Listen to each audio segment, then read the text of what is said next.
नमस्कार साथीहरू, यहाँहरुमाझ आज निकै महत्त्वपूर्ण सन्देश लिएर आएको छु। कृपया भिडियोलाई स्क्रोल नगरिकन अन्त्यसम्म हेरिदिनु होला। भिडियो नछुटाइकन हेरिदिनु होला अन्तिमसम्ममा।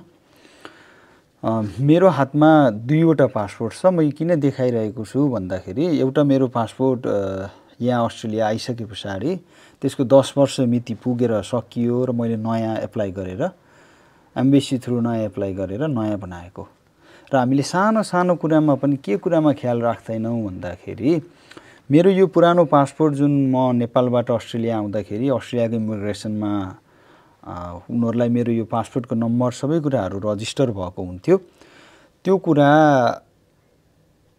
मैले नयाँ पासपोर्ट बनाइसके पछाडि मेरो नयाँ रजिस्टर गरेको थिएन र मलाई किन कानेर समस्या पर्यो भन्ने कुरा भन्दा पनि यहाँहरुमाझ यदि यहाँहरुले पुरानो पासपोर्ट तपाईको जुन पासपोर्ट लिएर तपाई नेपालबाट अस्ट्रेलिया अथवा विभिन्न देशमा जानुभएको थियो त्यो पासपोर्टको मिति सकिसके पछाडि जुन तपाईहरुले नयाँ पासपोर्ट एप्लाई गर्नुहुन्छ नयाँ पासपोर्ट तपाईको हातमा आइसके पछाडि पासपोर्टको नयाँ पासपोर्टको चाहिँ पासपोर्ट नम्बर तपाईले त्यो देशको सम्बन्धित निकायको इमिग्रेसनमा दर्ता गर्नुपर्ने हुन्छ। यसको मतलब अपडेट गर्नुपर्ने हुन्छ। यदि तपाईले त्यो अपडेट गर्नु भएन भने तपाईलाई कहाँनेर समस्या हुन्छ म त्यहाँनेर तपाईलाई त्यो कुराको एक्सप्लेन गर्न चाहदैछु। हामीले यो नयाँ पासपोर्ट बनाइसके पछाडि मेरो नोभेम्बर 26 मा अस्ट्रेलियाबाट यूएस को फ्लाइट थियो। त्यो फ्लाइटको लागि म इन्टरनेशनल एयरपोर्ट गइसके पछाडि उनीहरुले सबै कुराहरु चेकजाक गरिसकेपछि पासपोर्ट मिलेन भन्यो।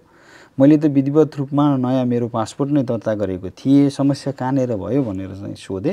त्यसपछि उनीहरुले मेरो नयाँ पासपोर्ट र पुरानो पासपोर्टको नम्बर मिलाइसके पछाडि तेरो नयाँ पासपोर्ट इमिग्रेसनमा रजिस्टर छैन। त्यो भएको हुनाले भन्ने हिसाबले मैले झन्डै 1 घण्टा जस्तो म एयरपोर्टमा अलिकति आफुलाई अप्ठ्यारो फिल भयो र अल्मलिनु पर्यो।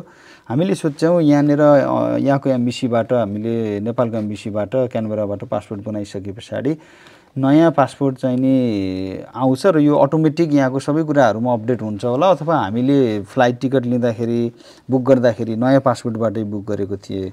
तर पनि उनीहरुको सिस्टममा जतिबेला एयरपोर्टमा मलाई चेक गरेको थियो त्यतिबेला चाहिँ उनीहरुले यो मिलेन म्याच गरेन भन्ने हिसाबले मलाई थोरै समस्या भएको थियो र त्यो समस्या तपाईहरुलाई नहोस् भनेर शेयर गर्नको लागि मैले यो भिडियो बनाएको हुँ।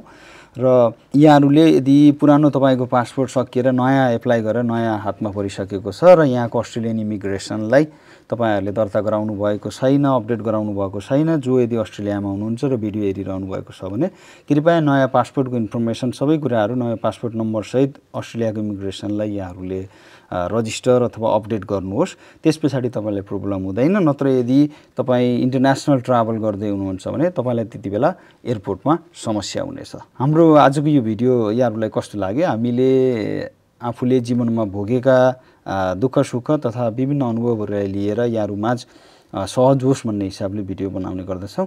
यदि यहाँहरुलाई यो भिडियो कस्तो लाग्यो र तपाईको पनि यदि पासपोर्ट चाहिँ नि पुरानो मिति सकिएर नयाँ बनाउनु भएको छ र इमिग्रेसनमा चाहिँ अपडेट गर्नु भएको छैन भने जतिसक्दो चाँडो अपडेट गर्नु होला। तपाई यदि अस्ट्रेलियाबाट अन्य नेपाल या अन्य कुनै पनि कन्ट्री जानुस् त्यसमा तपाईलाई समस्या हुन सक्छ। त्यसैले पनि हामी यो भिडियो यहाँहरुमाझ एउटा सन्देशमूलक हिसाबले बनाएका हौं र भिडियो मन परेमा लाइक कमेन्ट शेयर तथा हाम्रो च्यानललाई सब्स्क्राइब गरिदिनु होला। Thank you.